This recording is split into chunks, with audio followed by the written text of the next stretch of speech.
talk today is about rags to real estate riches. I do ask one thing that I can get real with you guys and very vulnerable, because this is about my story, my journey. Life happens in the journey, not in the destination. That should be one of your biggest takeaways today.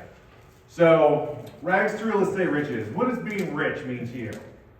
And by a show of hands, if anybody would like to say what being rich would means, is it great family, tons of money, opportunity? What does that look like for you? Peace of mind. Peace of mind? Yeah, peace of mind as far as life-work balance, like financial life-work balance. Fulfillment? Yeah. Being fulfilled in life? That is my biggest goal and accomplishment, is being fulfilled not only with my career, but also the people that are in it. And so I'd like to start the journey with you guys. And I'm going to go over 3 bullet points today. These are 3 themes, and I hope you think about them as you move forward in your careers. And I still am in production, so I do exactly what you do every single day: lead generation, trying to brand build, business build, market, all of that good stuff. But resilience, curiosity, and execution have been the 3 defining things that every day when I wake up, I think about exactly how I'm going to accomplish these or implement them into my day-to-day. My name is Brian Olivard, Atlanta's Realtor, and I'm the broker owner of Realty Real Estate. That brand came about very organically. People knew my stature before they knew anything else. People ask me constantly, do you play basketball? What kind of bed do you sleep in? Where do you find clothes? It's very obnoxious, so don't do it later, but that's my journey, and I decided to build a brand with it. My brand has taken me to 4 markets, and we have over 22 agents, and we continue to grow every day. So, hashtag live tall is our big thing. Now, Uncle Lou is not the only star athlete, okay, that's going to speak today. This little guy right here is Brian Olivard, 6 months old. Now, I was a competitive water baby. Does anybody know what a water baby is? A baby swimmer? Sure, I don't know either, but my mom still talks about this today. And she was the one, now this isn't my mother holding me up like little Simba. This is some like instructor. And so I started out life thinking it was going to be fantastic, and I was going to go ahead and have this amazing journey. I mean, I was destined, right? 4 feet, that's probably how tall I was when I was born. So I was ready to go, guys. So, got you, Uncle Lou. But anyway, we're going to have some fun today, guys. So, I went to Louisiana State University. I was going to red shirt there for basketball, got into a fraternity, had a lot more fun than I probably should have. Couldn't get up at 6 a.m. I now get up at 6 a.m. today, so if I'd have rethought that, but it just wasn't a part of my journey. And it ended up at the University of New Orleans with a BS in psychology. A BS. That's what the degree was a BS. So I kind of thought about it, and I said, I want to go and I want to help people. We all say that, right? Why did you get into real estate? So we can help people, so we can come into contribution. But do we really mean that, or do we just say it? You have to find that deep within to figure out what your why is and why your journey is taking you to where it's taking you. So I have this BS, and I got into a graduate school. I can barely spell, guys. They let me get into graduate school, and I was super excited. I waited tables all during college, hustled, saved my money, and I will tell you this, I was able to pay for my first semester of graduate school at the Southern University of New Orleans to get my master's in clinical social work. $6,000, I think, was the down payment. I was able to pay that, which was like a lot of money back then for me. And then this little woman comes along, Hurricane Katrina. I'm from New Orleans. You guys that are along the Gulf Coast know exactly this story. It's nothing you haven't heard of. And so working in hotels, I always stayed, helped out, and the people that were visiting New Orleans in the area, we would serve them if the electricity would go down or anything like that. I get a call from my dad, and he says, we're leaving. And I go, where are we going? And he goes, there's a hurricane coming. And I was like, yeah, it's summer. Like, we do hurricanes every summer. And so he said, this one is a mandatory evacuation. It's supposed to be bigger than any other. And if you don't go, we're not going. And like any good Catholic parent, they put the guilt on. And I packed my literally overnight bag, and I was headed to Prairieville, Louisiana, which was the safe space from New Orleans for that hurricane. Now, there were 4 families in a 4-bedroom house that evacuated to this space, 3 dogs from 3 different families. And so we're in this house, we lose power, And we also lose water. It was on a well system. Now, I've never dealt with a well system, but apparently you need electricity for it. So we have buckets. Now I'm going to tell you, this is a life hack. When you are deciding to evacuate and you're gathering your things that you're going to eat when you don't have power, don't make it oatmeal bars. Because when the water's gone, that is a difficult place to be. And it's all I had for 3 days. I was just eating these bars. Well, the only thing I packed with me besides the bars was my dog's things that she needed because she was spoiled, and a Minnesota St. Cloud t-shirt. I didn't go to Minnesota St. Cloud. I didn't go to St. Cloud University, but I had this shirt, I don't know why, a pair of khaki shorts and a pair of tennis shoes. And I brought this little duffel bag. Well, we go, the power's out, but we had a generator, and we're watching television. And like a lot of people, they had, damage. Not us. And we all lived like we were in a compound or something. Our family, I was here, my mom was here, my brother was here, 7 feet of water. And here come the boats. And we're looking, wow, that's our neighborhood, that's our house. And so we see in person that our house is underwater. Now that is an oh shit moment. Sorry, Diana. So at that moment, you kind of think about it. Now I was young and I knew that I had my whole life ahead of me, but I watched my father walk outside and my mother retreat to the other room. I had never seen my father cry before, and he was losing it. And there's something about a kid that watches their parents basically feel defeated, and you have to step into a role. It's not a role that you want to accept, but if you're a good kid, which I feel like I'm a good kid, I stepped into that role. I have 2 brothers, and so I walked outside, and I had a one-on-one life coach lesson with my dad. My dad's like, I lost it all. He goes, my business is underwater. He had 3 rental properties, all flooded. He goes, what am I going to do? I said, I don't know. Let's figure it out. Walk into the room, my mother, a teacher of 42 years, was on the phone calling every school she could. I got to figure out how to be responsible for my family. It's a lot of pressure. Do we have parents in the room? God bless y'all. Y'all got a lot of pressure. Uncle Lou doesn't talk about pressure, but I think there is pressure. So after having these conversations, I realized I now was a burden on my parents because I was staying at their friends who extended the graciousness of letting them stay. So I felt like I had to go. So I started calling my own people that were in hotels and restaurants because I knew that I could wait tables. I could wait tables, cut the lemons, put the teas out, and bread and butter. Boom. I mean, I could do it to this day if my business fell apart. It won't fall apart because I'm determined not to let it. But I could. And so I go and I'm seeking this, that, and the other, and then I get a call. I used to work for the Fairmont Hotel in New Orleans. And they called me and they said, hey, we'd like to put you up at the Fairmont Copley Plaza in Boston. We don't have a job for you right now, but we'll let you live here for free for a month. Now I'm going to tell you, boy from New Orleans, $42,000 is probably the maximum that people in my world make, and which that's a good. I'm eating Kobe beef burgers. I got 3 kinds of ice cream being delivered with room service, and I'm not feeling guilty about it at all. I didn't know what this stuff was. I didn't know what Kobe beef was. And they put me on the gold floor, and when I showed up, I didn't even have the duffel because the zipper broke in transition from Louisiana to Boston. I'm like, damn, how much worse can this get? But I didn't put my head down, and I just kept going and kept moving. And I will tell you, I literally stood next to a woman who had Louis Vuitton, Prada, and all of that, and she thought she was rich. And she was checking in, and I got put on the gold floor, upgraded, as the guy said. That guy became a very good friend of mine, and we still are in touch today. He lives in DC. He was one of the people who made sure we had everything we needed. I didn't have clothes. I had that shirt, those shorts, and a pair of underwear, and I would launder them. So I'm sitting around like Macaulay Culkin in Home Depot in a row waiting for my clothes to be delivered. So anyway, I got to figure out this clothing situation, right?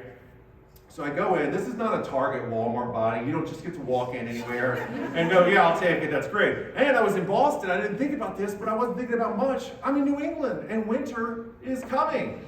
Truly. We didn't think that it was already there. So I walked into Rochester's Big and Tall, which they no longer are available, but shout out to Rochester's Big and Tall. So it's now DXL, and I walk in, same kind of just going through the motions personality, but I had this southern white trash New Orleans accent that people seem to either be offended or drawn to. And she goes, "Where are you from?" And I go, "New Orleans."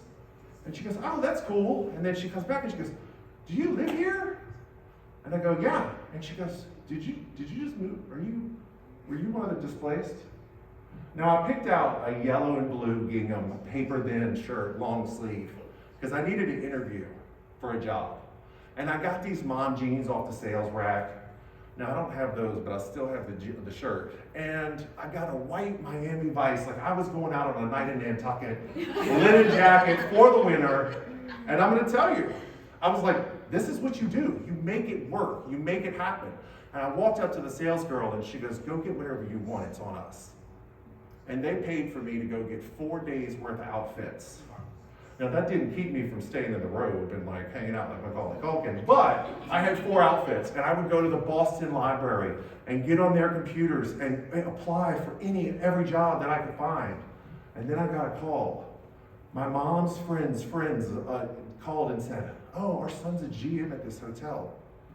We want to offer you a job." They made up a job for me because I would show up, I would have breakfast, I would have lunch, and then I would go home. And I was like, "Anything today?" And they go, "Nope, we're good." They loved me. It was almost like I was this like morale builder for everybody because everybody took to me because I was that displaced kid. And they would come and like my team would bring soul food because they were like, "I bet you miss New Orleans stuff." And they're like bringing like seafood and anything that they could think that I would miss. I was living the dream. I'm in Boston. And then I started walking down Commonwealth. And if you have ever been to Boston, anybody been to Boston? So I lived there for a year. Com Ave is where money happens. Like these people have had generational wealth. And you just walk by and I'm like, even the smallest thing, I would look and I would go, "God, this apartment's how much? This condo is this much to purchase?" Never in my wildest that I think I'd ever in a million years, I had to go home. I was like, I can't keep up with this. This truly is the Joneses. And so I ended up talking to my mother and I was like, "You know what? I'm coming home. I need to figure out what you guys are doing. Let me try to find a job." And she also was going to poison my dad's coffee, or she said every morning because he wouldn't leave her alone. So that was the other reason. And so I knew things were tough back home. Now we lived in Lakeview. This was one of the most affected areas. There were 2 massive ones. This one was right by the levee breach. And when I tell you there was no grass, no trees, you could hold an apple and it would turn brown as soon as you bit into it. The oxygen levels were bad. Not many people had power. My parents both got jobs with FEMA. And they decided that they were going to take that job, even though they hated what it was, they were victims of this just like everyone else, but they wanted to give back. But also, part of that was the benefit of them getting to have power at their house so that they could work with that. So crazy Macaulay Culkin over here. I do love Christmas, guys, by the way. It was Christmas time. No one had power but us. I lit that house on fire with every Christmas light we could. Not for myself, but for every person that drove past that house that didn't have power, but needed hope. So cut to, Katrina happened, it sucked. The genius was born. 2007, I got licensed in real estate. I was like, you know what? I can still help people. I wanted to help people navigate grief. Well, guess what? Buying a house, there's a lot of grief. Like selling a house, there's a lot of grief. I always say selling's kind of like a funeral and buying's like a birthday, right? Yeah. You're losing memories of one, but you're gaining the opportunity and dreams for another, right? So that's my big thing. So in 2007, I made it. I got my first $1 million deal. That was more money than I knew what to do with. And I was like, how is this even happening? I got to pay off this HSBC credit card I took out because I literally had no money from Katrina. I had no stuff, and then I got this stuff, and I just kept bringing on stuff. That didn't make me rich. So I got Rookie of the Year, and the Simba that was being held up was once again being held up. And I was like, I finally made this too. God, it's really my goal to be Simba. I'm going to be the king one day. I don't know of what, but I'm going to be the king. Thought it was real estate. Well, then '08 happens. This is my first house that I purchased. Now, if you've ever been homeless or without, you know that a home is not, it's security. I live in a mindset of scarcity. I have to change my mindset constantly on a daily basis. I barely will go in and buy a Celsius at a gas station just because I'm watching my pennies. Now I'm going to tell you, this first house, I did the house hack. I had an apartment in the back. I rented it out, let somebody pay my mortgage. And I used to just live for this house. I was like, this is a huge accomplishment, $270,000. I ended up selling this house because I moved to Atlanta. I was thinking about New York and Atlanta, and I wanted to see about a sales gig somewhere because real estate wasn't happening because the market crashed. And so I'm like, this is horrible. What am I going to do now? I moved to Atlanta because I started seeing someone in Atlanta. Now this is where the story gets fun. That person happened to be in real estate, and when I got to Atlanta, I joined one of the top teams. I was a buyer's agent. I did 36 transactions the first 8 months, not knowing a single person. Simba's coming in like a champ. So Simba is really the theme. Now my resilience has been building up after each and everything. So I have tougher skin, and then my curiosity for wanting to do more, knowing that I don't want to squander the opportunity of whatever Simba means, and then executing constantly. I just execute, I shoot. Spaghetti against the wall. I don't think there's any right way to do real estate or life. I think there's no wrong way to eat the Reese's. But I will tell you, being determined and confident, not cocky, confident in who you are and what you want is the key. So I decided that I'm going to sell my house in New Orleans, which was my safe haven. I didn't want to be a long distance landlord.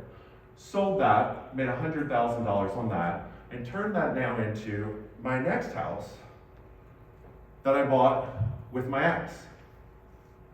4 great months in that house, built a $120,000 pool in the back, 2 successful realtors just making the dream come alive, and then one of them fell in the bottle of a Grey Goose bottle, and it wasn't me.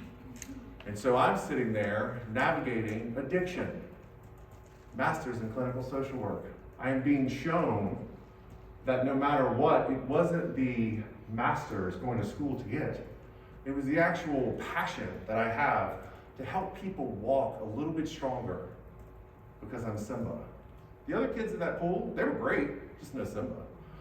So I have this house, he falls in the bottle of that, the vodka bottle, and starts putting Christmas paper up on the windows, locks all the computerized doors, and I am locked out of my security and safety.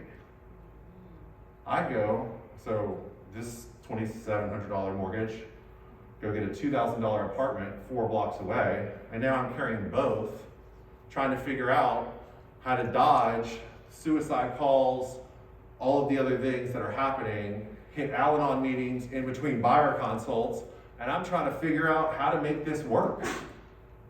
Nobody has all the answers. I don't blame for what happened. I actually appreciate it because my move to Atlanta would have never got to me, never got this back to where I came from. So then this bad boy, the personal crash went. I sat at my pool and I drank and closed deals, and that's all I did. And I had no business plan. I was just gonna close deals. I was winning awards. Well, I bought this 2-story, 1,700 square foot loft. Now this was a dream of mine. I had 2 dreams, really. It wasn't the social work thing.